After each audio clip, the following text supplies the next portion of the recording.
So, guys, to begin with, honestly, I was about to start speaking later. I showed up, and thank you so much for having me as the first guy speaking for the day. Adrenaline running high, a lot of young guys out here. I feel more like home now. Mostly a lot of events I go to, the average age is at least 1.5 times of mine. So it just becomes slightly difficult for me to connect. But yeah, this is one place where I feel a lot more easier to talk to. So guys, to begin with, thank you Siddharth, thank you ChaT for having me here. Landed late last night at Jaipur. Through the way when I was driving down, woke up and so on, I kept thinking, what should I talk about? It was among the most diverse audiences that I was about to talk to. And diverse I say because I used to feel very scared of speaking in younger audience shows. So I've mostly spoken the most youngest is sort of the graduating college class. And the reason was I would feel a lot of people would boo me if I end up speaking with younger than that audiences. So forgive me about that. I basically felt that a presentation wouldn't make sense. So I just got my logo so that I could advertise a little among you guys. But otherwise, we will keep it very, very personal.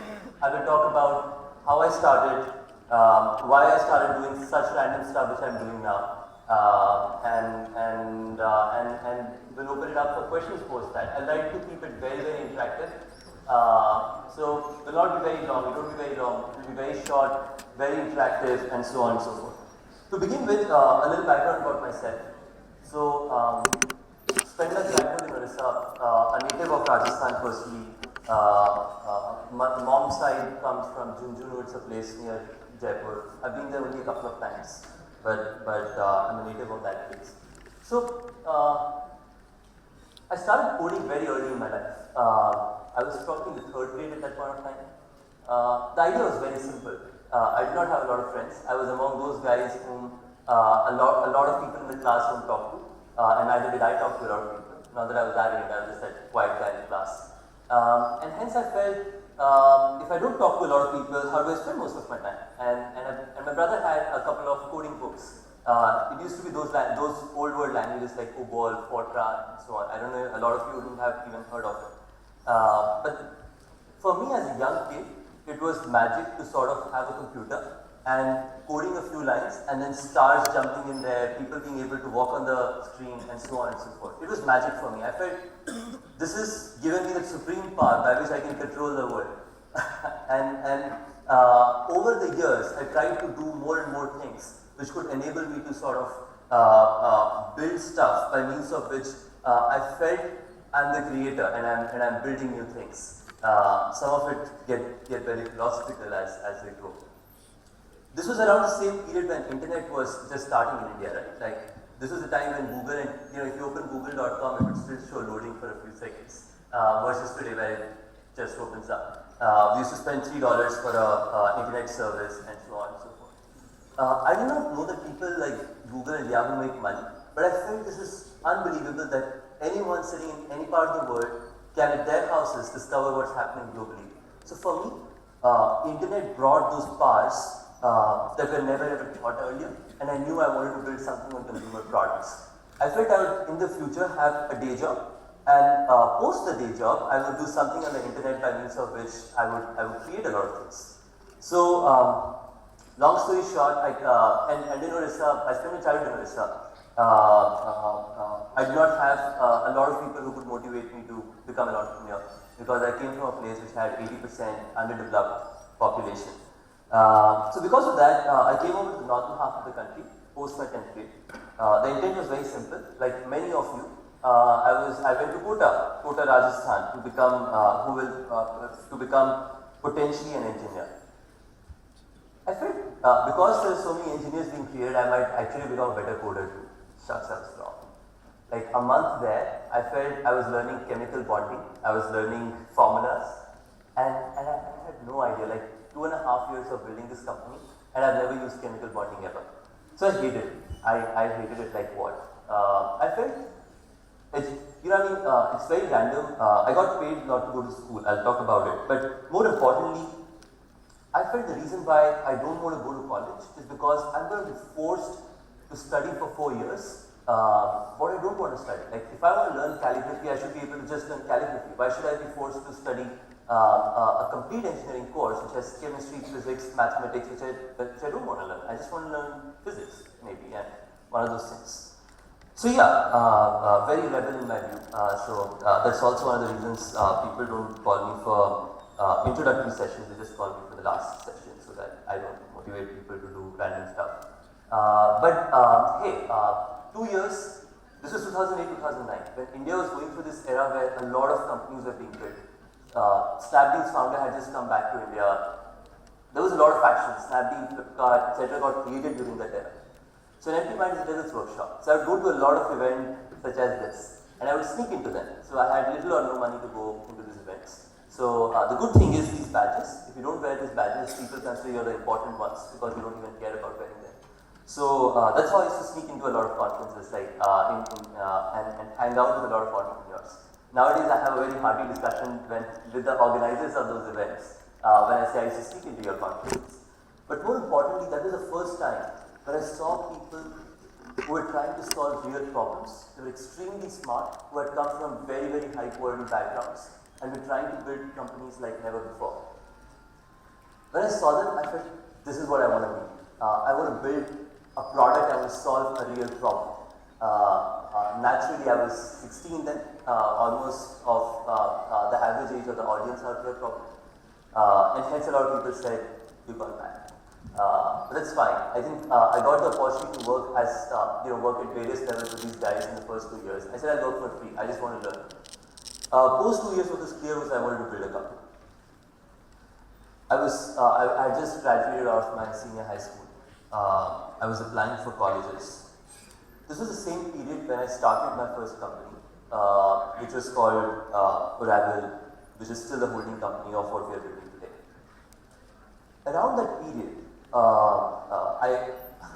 I literally used to wake up every day and stay in a new bed and breakfast, hotel, guest house, palace, villa, or whatever it is. Now the question is, how do I get the money to do it? I would write cold emails to everyone. Like I would write an email to every hotel owner in this country and say, I'm trying to build something in this sector. Can you give me a free room night, please? I'll work for you. I'll say hi to your consumers. I'll give you a good review online and so on. A lot of people said yes. So I stayed in 160 properties across the country during this period when I also started my first company. So what we do is fairly simple. We basically take smaller hotels between 10 to 60 rooms of inventory. We standardize the inventory, so we put money and get these hotels to a place which have high-speed Wi-Fi, really high quality of cleaning, training, technology, and so on and so forth, and distribute it to the consumer. So Uber is a partner. We feel of ourselves as the Uber for hotels, by means of which consumers can book our hotels and suppliers can choose us. It's very cool in terms of technology. So literally you can be in your room and say, bring me chai, and somebody will bring chai to your room. You can say, come clean my room, somebody will come and clean your room, which is very different from usual stuff. But let me tell you the story of why I dropped out of college. So post my 12th grade, my family said, Ritesh, you got to go to college. I was like, I don't want to go to college. They were like, I come from a conservative Marwari family, right? So my family was like, beta shadi nahi hosi. I was like, oh my god, this is another phase. So I said, no, I'll figure it out myself. They still said I had to go to college, they insisted. So I said, okay, I'll go to college. And I actually did not. I would tell them every day that I'm going to college, and I did not. I was building this company. 4.5 months later, we raised the first round of angel financing from a group of very high quality investors.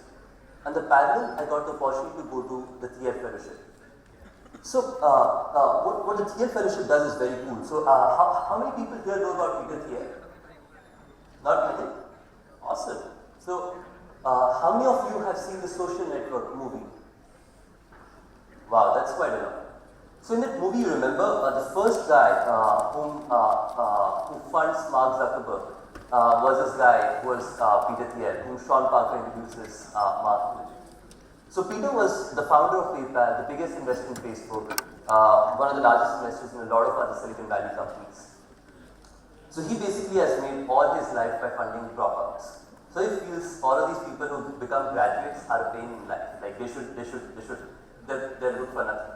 I don't fundamentally believe in this view entirely, but he basically gives $100,000, Indian rupees would be like 65 lakhs, to 20 people under the age of 20.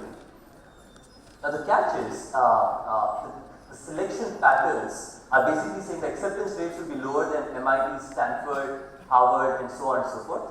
But you have to drop out of college. So I loved it. Like, you know, imagine somebody paying you to drop out of studying every day. I loved it. I was like, this is the best thing ever in my life. I wanted to continue doing this over and over again. So I got the opportunity to go to Silicon Valley. Was there for more than 3 months. Hung out with some of the nicest entrepreneurs ever. Came back to India.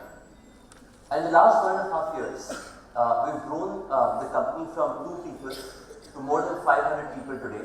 We operate more than 250 hotels and aim at changing the way people stay away from home. All good? Awesome.